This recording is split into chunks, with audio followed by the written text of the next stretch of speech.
Isang mapayapang araw sa iyo. Welcome sa Jesus Teaching, isang pag-aaralan sa mga utos ni Jesus. Pamagat ng pag-aaral. Sundin mo ako, ang panawagang nagbabago sa lahat. Isang pag-aaral sa kasulatan at teolohiya batay sa Mateo Kapitulo 4 versikulo 19. Pangunahing teksto. At sinabi niya sa kanila, magsunod kayo sa akin, at gagawin ko kayong mga mamamalakaya ng mga tao. Mateo Kapitulo 4 versikulo 19. Panimula. Ang Mateo Kapitulo 4 versikulo 19 ay naglalaman ng isa sa pinakamakapangyarihang paanyaya sa buong kasulatan. Sa iisang pangungusap lamang, nagbigay si Jesus ng utos, pangako, at misyon. Magsunod kayo sa akin, at gagawin ko kayong mga mamamalakaya ng mga tao. Binitawan ni Jesus ang mga salitang ito sa mga karaniwang mangingisda malapit sa lawa ng Galilea. Hindi sila mga iskolar ng batas, pinuno ng pamahalaan, o taong may mataas na katayuan ayon sa pananaw ng lipunan. Sila ay mga simpleng manggagawa na namumuhay ng payak. Ngunit nang tawagin sila ni Jesus, nagbago ang takbo ng lahat. Ang talatang ito ay hindi lamang tungkol sa pagpapalit ng hanapbuhay o pagtatalaga sa gawaing pangsimbahan. Ito ay tungkol sa pagiging alagad, pagbabago ng pagkatao, at pagkakaroon ng tunay na layunin sa buhay. Ang panawagan ni Jesus ay patuloy na umaalingaw hanggang sa ngayon. Patuloy siyang tumatawag sa mga tao upang lumayo sa pamumuhay na nakasentro sa sarili at pumasok sa buhay na may ugnayan sa Kanya at may layuning makapaglingkod. Ang pangunahing katotohanan ng bahaging ito ay, tinatawagan ni Jesus ang mga tao upang sumunod sa Kanya, binabago sila sa pamamagitan ng kanilang ugnayan sa Kanya, at ipinapadala sila upang makibahagi sa Kanyang misyon. Kasaysayang konteksto. Itinala ni Mateo ang simula ng paglilingkod ni Jesus sa publiko sa rehiyon ng Galilea. Bago ang pangyayaring ito, si Jesus ay nabinyagan na. Nagtagumpay na siya laban sa tukso sa ilang. Nagsimula na siyang mang-aral. Magsisi kayo, sapagkat malapit na ang kaharian ng langit. Mateo Kapitulo 4 versikulo 17. Pagkatapos ay lumapit si Jesus sa mga lalaking nagtatrabaho bilang mangingisda. Ang pangingisda sa Galilea ay isang gawaing nangangailangan ng matinding lakas ng katawan. Madalas silang nagtatrabaho ng mahabang oras. Ang kanilang pamumuhay ay puno ng pagpapagal, pagtitiyaga, kasanayan, katatagan. Gumamit si Jesus ng mga salitang pamilyar sa kanila. Ginamit niya ang kanilang hanapbuhay upang maging larawan ng espiritual na katotohanan. Ang panawagan ni Jesus ay unahan sa pagkakaroon ng ugnayan. Magsunod kayo sa akin. Kahulugan sa kasulatan. Hindi muna sinabi ni Jesus, sundin ninyo ang mga alituntunin. Hindi rin niya sinabi, sundin ninyo ang mga kaugalian ng relihiyon. Sa halip ay sinabi niya, magsunod kayo sa akin. Ang pagiging Kristiyano ay nagsisimula sa isang pagkatao at hindi lamang sa sistema ng mga aral. Ang pagiging alagad ay nagsisimula sa ugnayan. Pag-aaral sa salitang Griego. Ang salitang Griego para sa sumunod ay akolatheo. Ang ibig sabihin nito ay sumama sa kanya, sumunod sa kanyang mga hakbang, maglakbay kasama niya, maging kanyang alagad. Ang pagsunod kay Jesus ay higit pa sa simpleng pagsang-ayon sa kanyang sinasabi. Kasama rito ang ganap na pag-aalay ng sarili, pagsunod at pagsunod sa kanyang kalooban, pagsuko at pagtitiwala. Kahulugan sa teolohiya. Ipinapakita nito ang turo tungkol sa pagiging alagad at ang pagkakaisa natin kay Kristo. Tinatawagan tayo ng Diyos upang magkaroon ng tunay na ugnayan sa Kanya. Juan Kapitulo 10 versikulo 27. Ang aking mga tupa ay nakaririnig ng aking tinig, at sila ay aking nakikilala, at sila ay sumusunod sa akin. Halimbawa, isipin ang isang batang natututong lumakad habang nakasunod sa kanyang magulang. Pinagmamasdan niya ang bawat galaw at ginagaya ang bawat hakbang. Gayun din naman, ang mga alagad ay natututo habang sila ay nakikisama at nakakasama sa paglalakbay kasama si Kristo. Praktikal na aplikasyon. Tanungin ang sarili, nakikibahagi lamang ba ako sa pagsamba sa simbahan? O tunay ko bang sinusunod si Kristo sa bawat araw ng aking buhay? Paunlarin ang kaugaliang manalangin, magbasa ng kasulatan, sumunod sa kanyang kalooban, makipagkaisa sa ibang mananampalataya. Pangunahing aral bulang. 1. Ang tunay na pagiging Kristiyano ay nagsisimula sa personal na pagsunod kay Jesus.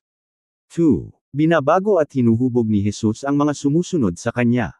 Gagawin ko kayong kahulugan sa kasulatan. Pansinin ang sinabi ni Jesus. Gagawin ko kayong. Ang pagbabago ng pagkatao ay nagmumula at galing kay Kristo. Ang mga alagad ay lumapit sa kanya bilang mga mangingisda, ngunit sila ay huhubugan upang maging mas dakila at kapaki-pakinabang sa kanyang layunin. Pag-aaral sa salitang Griego. Ang pariralang ito ay nagpapahiwatig ng paghubog, paghuhulma, paghahanda, paglikha. Ipinapangako ni Jesus na patuloy niyang babaguhin at huhubugan ang kanilang pagkatao. Kahulugan sa teolohiya. Ipinapakita nito ang turo tungkol sa pagpapabuti at pagpapabanal sa ating pagkatao. Patuloy tayong hinuhubog ng Diyos upang maging katulad ni Kristo. Roma Kapitulo 8 versikulo 29. Upang sila ay maging katulad ng larawan ng kanyang anak. Halimbawa, ang isang manlililok ay nakikita ang ganda at halagang nakatago sa loob ng isang tipak na bato. Sa pamamagitan ng maingat na paghubog at pagtatanggal ng hindi kailangang bahagi, lumalabas ang isang napakagandang likhang sining. Gayon din naman, hinuhubog ni Kristo ang puso at pagkatao ng bawat mananampalataya. Praktikal na aplikasyon. Hayaang hubugin ka ng Diyos sa iyong pananaw at damdamin, pag-uugali at pagkatao, mga prioridad sa buhay, pakikitungo sa kapwa, pangunahing aral bulang. 2. Tinatanggap ni Jesus ang tao kung sino sila ngayon, ngunit hindi niya iniiwan ang kanilang pagkatao na hindi nagbabago. 3. Nagbibigay si Jesus ng misyon sa kanyang mga alagad. Mga mamamalakaya ng mga tao. Kahulugan sa kasulatan. Ginamit ni Jesus ang karaniwang gawain ng pangingisda upang ipaliwanag ang tungkol sa paglilingkod sa kaharian ng Diyos. Ang pangingisda ay nangangailangan ng pagtitiyaga, hindi pagsuko, pagsisikap, kasanayan. Gayon din naman, ang mga mananampalataya ay inaanyayahang makibahagi sa misyon ng Diyos upang maabot ang puso ng mga tao. Kahulugan sa teolohiya. Ipinapakita nito ang turo tungkol sa pagbabahagi ng ebanghelyo at pagtupad sa misyon. Ang bawat mananampalataya ay may tungkuling ibahagi ang katotohanan ng Diyos sa iba. Mateo Kapitulo 28 versikulo 19. Kaya nga, magsikayo at gawin ninyong alagad ang lahat ng mga bansa. Halimbawa, ang parola ay itinatayo upang magsilbing gabay ng mga barko at ligtas silang makatawid sa gitna ng kadiliman. Gayon din naman, ang mga mananampalataya ay tinatawag upang ituro sa iba ang daan patungo kay Kristo. Praktikal na aplikasyon. Ibahagi si Kristo sa pamamagitan ng iyong mga sinasabi at itinuturo, gawa at kilos, pagmamalasakit sa kapwa, paglilingkod ng may pagmamahal, pangunahing aral bulang. 3. Ang mga sumusunod kay Jesus ay tinatawag upang tulungan din ang iba na makakilala at sumunod sa Kanya. Praktikal na aplikasyon para ngayon. Para sa mga pamilya, itatag ang tahanan na nakasentro sa pagtuturo at pagsunod kay Kristo. Para sa mga kabataan, piliin munang sundin si Kristo bago hanapin ang pagkilala at pagpapahalaga mula sa sanlibutan. Para sa mga namumuno sa simbahan, gabayan ang iba upang maging tunay na alagad at tagasunod ni Kristo. Para sa mga Kristiyano, mamuhay ng may malinaw na layunin at pagtupad sa misyon. Para sa bawat mananampalataya, laging alalahanin na ang tunay na pagsunod kay Kristo ay laging may kasamang paglilingkod sa kapwa. Pagtatapos, ang Mateo Kapitulo 4 versikulo 19 ay nagtuturo sa atin ng tatlong katotohanang makapagbabago ng buhay. 1. Tinatawagan tayo ni Jesus upang makipag-ugnayan sa Kanya. 2. Binabago at hinuhubog niya ang ating pagkatao. 3. Ipinagkakatiwala niya sa atin ang kanyang misyon. PANGWAKAS na hamon. Ang tanong sa atin ngayon ay hindi, may alam ba ako tungkol kay Jesus? Ang tanong ay, tunay ko ba siyang sinusunod? Panawagan sa puso. Marahil ay nararamdaman mo ang panawagan ni Jesus sa iyong puso ngayon. Maaaring ikaw ay nawawala ang atensyon sa ibang bagay. Nakaramdam na tila malayo ka sa Diyos. Natatakot na isuko ang iyong sarili sa Kanya. Gayunpaman, patuloy na sinasabi ni Kristo, magsunod ka sa akin. Lumapit ka sa Kanya, nang may pananampalataya, nang may buong pagsuko, nang may pagkukusa at pagsunod. PANGWAKAS na panalangin. Ama sa langit, salamat po sa pagtawag sa amin upang magkaroon ng ugnayan kay Jesus. Hubugin mo kami upang maging tapat niyang mga alagad, at tulungan kaming magdala rin ng iba patungo sa iyo. Sa pangalan ni Jesus, Amen.